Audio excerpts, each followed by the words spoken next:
mchezo kutamatika akiwa amefanikiwa kushinda goli 1-0 mbele ya Stellenbosch katika uwanja huu wa Amani Stadium, na Baraza Hamza akiwa Hamza Spana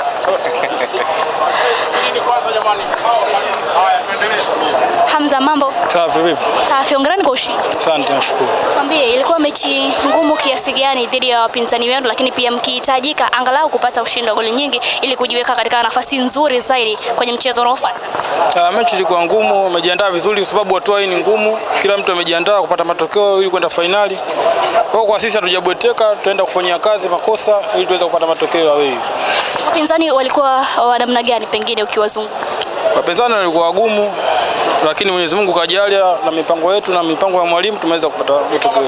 Kwa Simba hii nusu finali yao ya kwanza kucheza, ugumu uko wapi tofauti na hatua ambazo mmeshatoka?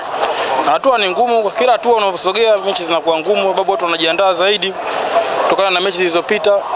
Kwa hatua hii ni ngumu, tunamshukuru Mwenyezi Mungu lakini tupata matokeo. Swali la mwisho, watu pengine kitu pekee ambacho kinaweza kumpeleka Simba kwenye hatua inayofuata aidha kutokuhusu bao ama kuongeza bao zaidi tarehe 27. Umecheza na unaona performance ya safu ya ushambuliaji ya timu hii. Ukiangalia kama walinzi mnaweza kuhandle hiyo pressure na mkapata mabao pengine ama mkavuka? Tunaenda kule kama bila itabidi tupate matokeo zaidi kwa sababu goli moja wao wanaweza kupata muda wote sababu ni mpira. Inabidi twende kule kutafuta matokeo mengine. Tutafute magoli mengine ndio tuzoee. Hamza, umecheza South Africa na unaijua vizuri hali ya hewa kule, lakini pia ligi ya kule. Unaipa nafasi gani Simba kufuzu katika hatua hii, lakini pia ukiwa unawajua vizuri? Leo ni ngumu, na hisi viongozi pia wanaelewa. Na hisi tutaenda mapema kujiandaa vizuri. Na leo sio nzuri, leo upepo baridi kidogo. Nafasi unaiona? Nafasi ipo. Unaahidi nini wana Simba kwenye hilo la nafasi kama hiyo?